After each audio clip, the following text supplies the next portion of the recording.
आसमान पर भारत की मोहर अब और गहरी हो चुकी है। जिस तकनीक पर कभी अमेरिका का एकाधिकार माना जाता था, आज उसी तकनीक को ढोकर भारत का बाहुबली रॉकेट अंतरिक्ष में जीत का झंडा गाड़ आया है। 6100 किलो 6 टन से ज्यादा वजन, इतना भारी कमर्शियल पेलोड लेकर जब LVM-3 श्रीहरिकोटा से गरजा तो वो सिर्फ एक लॉन्च नहीं था, वो पूरी दुनिया के लिए एक संदेश था। भरोसा करना है तो भारत पर करना है। जिस देश के रॉकेट को कभी ताने में बैलगाड़ी कहा जाता था, आज वही रॉकेट अंतरिक्ष की सबसे भरोसेमंद मारुति बन चुका है। और ये सब किसी एंकर का नहीं, खुद इसरो चीफ का है। बुधवार की सुबह जब लॉन्च पैड से आग और धुएं का बादल उठा तो साथ में उठा भारत की स्पेस इकोनॉमी का कर। अमेरिका की जिस कंपनी ने ब्लूबर्ड ब्लॉक 2 सैटेलाइट बनाया था, वो भी हैरान रह गई कि इतना भारी सैटेलाइट इतनी सफाई से उसकी कक्षा में कैसे पहुंचा दिया गया। यह इसरो का अब तक का सबसे भारी कमर्शियल मिशन था, और वो भी बिना किसी गलती के, मक्खन की तरह। लेकिन असली धमाका लॉन्च के बाद हुआ, जब मीडिया के सामने आए इसरो के chief doctor V Narayan.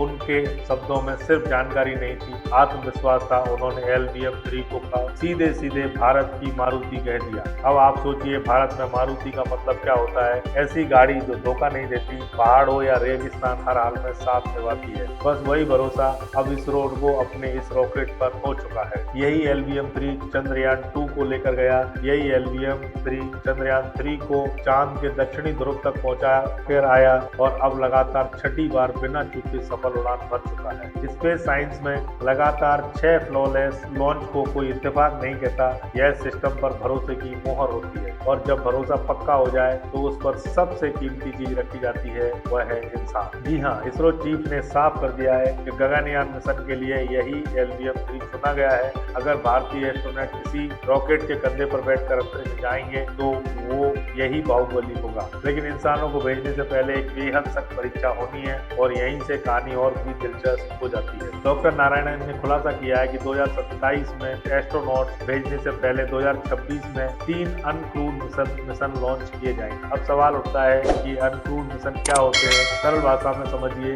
Rocket वही, सिस्टम वही, मॉड्यूल वही, बस अंदर इंसान नहीं हो। उनकी जगह होंगे हाईटेक सेंसर, रोबोट्स और डमी क्रू। इसरो देखेगा कि लॉन्च से लेकर री एंट्री तक तापमान, दबाव, वाइब्रेशन, हर चीज कैसे व्यवहार करती है। ये तीनों मिशन बैक टू बैक होंगे, बिल्कुल नेट प्रैक्टिस की तरह, ताकि जब फाइनल मैच आए तो सिक्सर ही लगे। प्रधानमंत्री मोदी का संदेश बिल्कुल साफ है, 0 एरर, कोई रिस्क नहीं, कोई समझौता नहीं। जब तक ये तीनों टेस्ट 100% सफल नहीं होते, तब तक इंसानों को हरी झंडी नहीं मिलेगी। अब जरा सोचिए, अब अगले साल एक के बाद एक 3 गगनयान मिशन उड़ेंगे तो दुनिया की नजर किस पर होगी? भारत पर, और सिर्फ भारत पर। ये तैयारी अब साफ बता रही है कि भारत अब अमेरिका, रूस के क्लब में एंट्री लेने की नहीं, उस क्लब की दिशा तय करने निकला है। और कहानी यही खत्म नहीं होती। इसरो चीफ ने चंद्रयान 4 और चंद्रयान 5 को लेकर जो संकेत दिए हैं, उन्होंने स्पेस वर्ल्ड में खलबली मचा दी है। सरकार से दोनों मिशनों को ग्रीन सिग्नल मिल चुका है, और अब इसरो नॉर्मल मोड में नहीं, फास्ट ट्रैक मोड में काम कर रहा है। आगे क्या होने वाला है? चांद पर भारत की अगली छलांग क्या होगी, और यह कैसे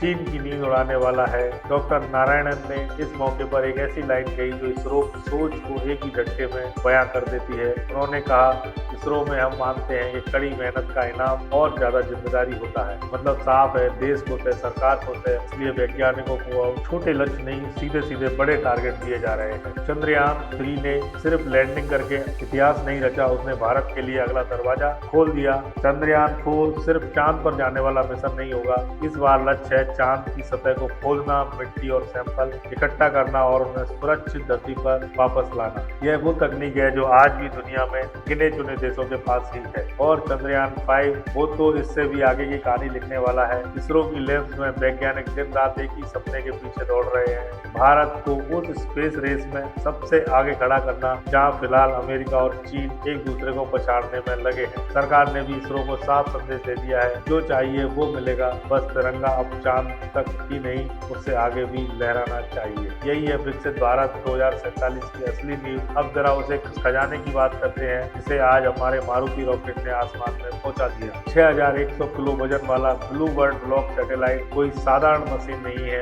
इसे आप आसमान में उड़ता हुआ मोबाइल टावर समझिए। सुबह 8:45 पर जैसे ही LVM-3 ने उड़ान भरी, महज 15 मिनट के भीतर इसरो ने अपना काम पूरा कर दिया और इस विशाल सैटेलाइट को 520 किलोमीटर की ऊंचाई पर सटीक कक्षा में पहुंचा दिया। अब तक की सबसे बड़ी खासियत सुनिए। अब तक इंटरनेट के लिए हमें जमीन पर टावर चाहिए होते थे या छत पर डिश, पहाड़ों पर जाइए, समुद्र के बीच जाइए, नेटवर्क गायब। लेकिन यह सैटेलाइट इस पूरी समस्या को जड़ से खत्म कर देगा। करीब 223 वर्ग मीटर का एक विशाल एंटीना अब अंतरिक्ष में खुल चुका है। काम सिर्फ एक स्पेस से सीधे आपके स्मार्टफोन तक 5G इंटरनेट और कॉलिंग, बिना डिश, बिना तार, बिना किसी एक्स्ट्रा उपकरण के। अमेरिका की कंपनी AST स्पेस मोबाइल दुनिया के 6 अरब मोबाइल यूजर्स को कनेक्ट करने का सपना देख रही है और उस सपने को हकीकत में बदलने की जिम्मेदारी भारत के इसरो ने उठाई है। यह NSIL यानी न्यू स्पेस इंडिया लिमिटेड के लिए भी एक ऐतिहासिक कमर्शियल जीत है। हमने सिर्फ लॉन्च नहीं किया, हमने कमाई भी की और दुनिया को अपनी क्षमता भी दिखा दी। लेकिन कहानी यही खत्म नहीं होती। इसरो चीफ ने बताया कि भारत में के नए रिफॉर्म्स के बाद भारत में स्पेस स्टार्टअप की नई लहर आ चुकी है। अब सिर्फ इसरो ही रॉकेट नहीं बनाएगा, देश के युवा इंजीनियर अपनी अपनी कंपनियों में ऑर्बिटल रॉकेट तैयार कर रहे हैं। इसरो उनका हाथ पकड़कर उन्हें चलना सिखा रहा है, टेक्नोलॉजी, गाइडेंस और पूरा सपोर्ट देकर। हम इसका नजारा पहले ही देख चुके हैं जब भारत का पहला प्राइवेट रॉकेट सफलतापूर्वक लॉन्च हुआ था। बहुत जल्द वो दिन आएगा जब श्रीहरिकोटा से हर कुछ दिनों में कोई न कोई प्राइवेट रॉकेट उड़ता दिखेगा। यही इकोसिस्टम भारत को स्पेस सेक्टर का ग्लोबल मैन्युफैक्चरिंग हब बनाएगा। जो काम आज अमेरिका में SpaceX कर रही है वो कल भारत में दर्जनों कंपनियां करेंगी। इससे अरबों डॉलर का निवेश आएगा और लाखों नई नौकरियां भी पैदा होंगी। आज की यह सफलता उन सबके लिए जवाब है जो कहते थे कि भारत को स्पेस पर पैसा खर्च नहीं करना चाहिए। इसरो ने साबित कर दिया कि स्पेस टेक्नोलॉजी सिर्फ रॉकेट उड़ाने का नाम नहीं, यह आम आदमी की जिंदगी आसान बनाने का जरिया है। बाढ़ में राहत हो, खेती के लिए मौसम की जानकारी हो या अब दूर दराज इलाकों में इंटरनेट, हर जगह यही भारतीय सैटेलाइट काम आएंगे। LVM-3 भले ही मारुति जैसा साधारण दिखता हो, लेकिन इसका काम असाधारण है और इसकी सबसे बड़ी ताकत है भरोसा। तो दोस्तों, आज का दिन भारत के लिए डबल खुशी लेकर आया है। एक तरफ हमारे बाहुबली रॉकेट की ताकत साबित हुई है और दूसरी तरफ भविष्य की तस्वीर पूरी तरह साफ हो गई है। चंद्रयान 4 और चंद्रयान 5 और गगनयान, ये नाम अब हर भारतीय को याद रखने चाहिए।